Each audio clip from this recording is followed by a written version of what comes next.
A local and regional voice would be a governance structure at the regional level. It would be designed and led by Aboriginal and Torres Strait Islander people and communities in each region. This will be guided by the proposed principles-based framework. Each local and regional voice would provide advice to all levels of government. This includes the Australian Government, state or territory governments, and local governments. Advice from a local and regional voice would be on what's important to communities across its region. Local and regional voices could also work in partnership with all levels of government on how to improve local services and deliver on community priorities. This approach is sometimes referred to as shared decision-making. A key role for each local and regional voice would be ongoing engagement with local communities, groups, organisations and other stakeholders across their region. This will ensure its work reflects the views, priorities and aspirations of local people. Local and regional voices would also provide advice to the national voice on national issues. They would not manage government programs or funding, nor replace or undermine existing bodies. No one set structure is proposed for local and regional voices. Different regions could design different local and regional voice governance structures, depending on what works best for them, guided by the framework. Traditional owners living on country, as well as all other Aboriginal and Torres Strait Islander residents in a region, would be able to be involved. An important part of design of local and regional voices would be the number of regions and how their location will be decided. Between 25 and 35 local and regional voice regions across Australia are proposed. Feedback from consultations will help the co-design groups form a final recommendation to the Australian Government on the specific number of regions. This will include the recommendation on how many regions nationally and how many regions this could mean in each state and territory. No specific regions or boundaries have been proposed in the interim report. If the government supports the final proposal, there will be further discussions to help decide the details of regional areas and boundaries. These would be between Aboriginal and Torres Strait Islander communities and all levels of government.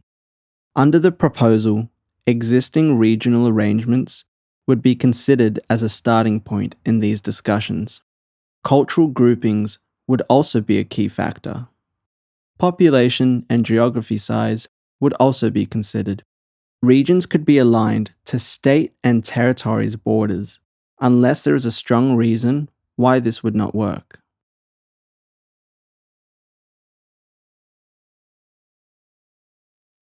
Local and regional voices would be underpinned by a principles-based framework which would need to be met.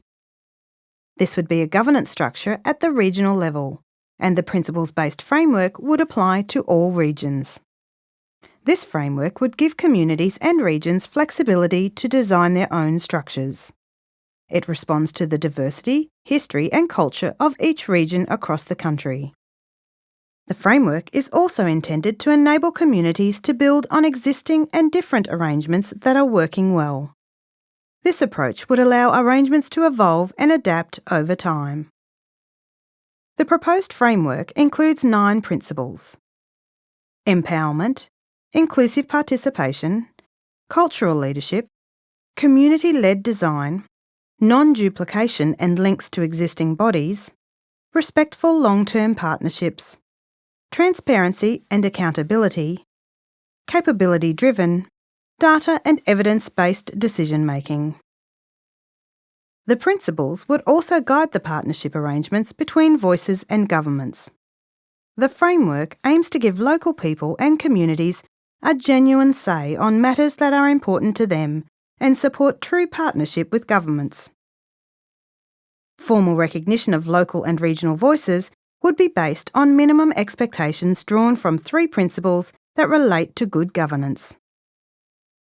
These are inclusive participation, cultural leadership, transparency and accountability.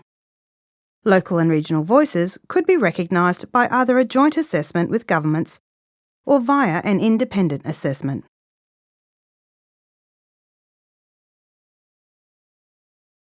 Each region's pathway to setting up their local and regional voice would be different. This would depend on what arrangements already exist in the region to bring people together. Some local and regional voices would be adapted from existing arrangements. Some local and regional voices would be designed as new structures. Communities in the region could agree to use existing arrangements as their local and regional voice, some with only a few changes.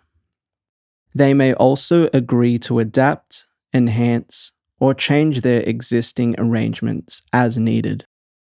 Communities may also decide to design completely new arrangements. The aspirations, strengths, culture, and history of the communities would guide the design. Communities may agree to set up a transitional group to design these new arrangements.